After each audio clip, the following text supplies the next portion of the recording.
morning, good afternoon, good evening, depending on where you're watching me from. Today, we're going to be making eggplant by popular demand from a few friends. And right here, we have onions, garlic, and ginger for this recipe. We are also going to be adding some tomatoes later on. First of all, we start by boiling our meat, and I always add ginger to the boiling meat to make sure that it tenderizes because of my little children.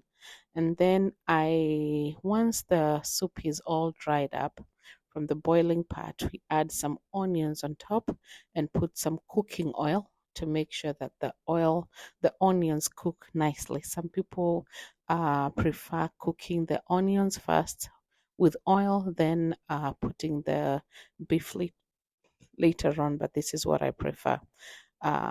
Once see the onions are really translucent and well cooked.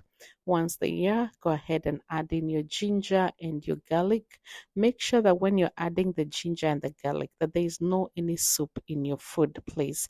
Otherwise, your garlic is gonna taste really weird because it's not completely cooked. So make sure there is only oil in there and your food, of course, but no water. Okay.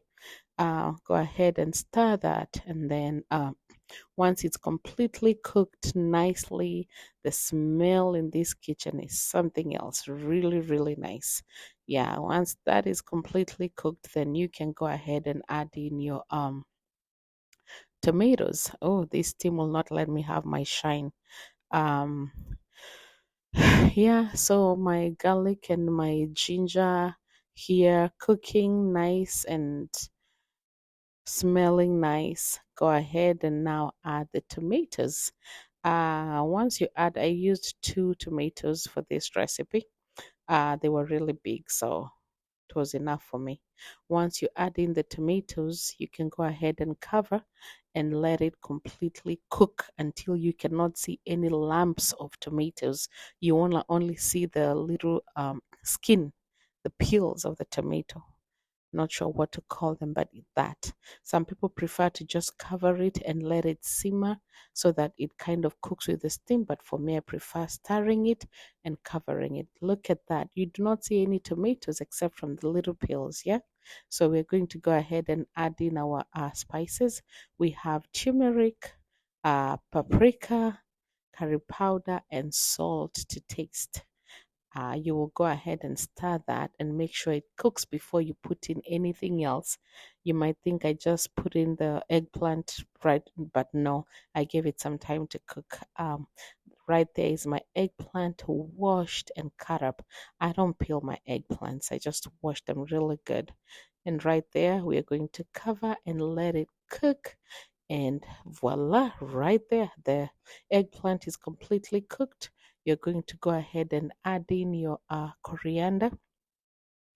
Coriander makes it taste really good. Once you put in the coriander, you don't need to continue cooking it. Just turn off your stove and let it cook with the steam inside that food. It's going to be good. So to go along with this, we're going to make some kachumbari, and our first ingredient is the onion. Once we do that, we're gonna wash up some coriander, cut it up, and add it to that recipe right there for the kachumbari. What is Kenyan food without kachumbari? Tell me. Huh? Nothing. Yeah, so our coriander or dania in Swahili, and then we're gonna add some chopped tomatoes, and then we're gonna add our last ingredient, which is some cut up avocados from Mexico.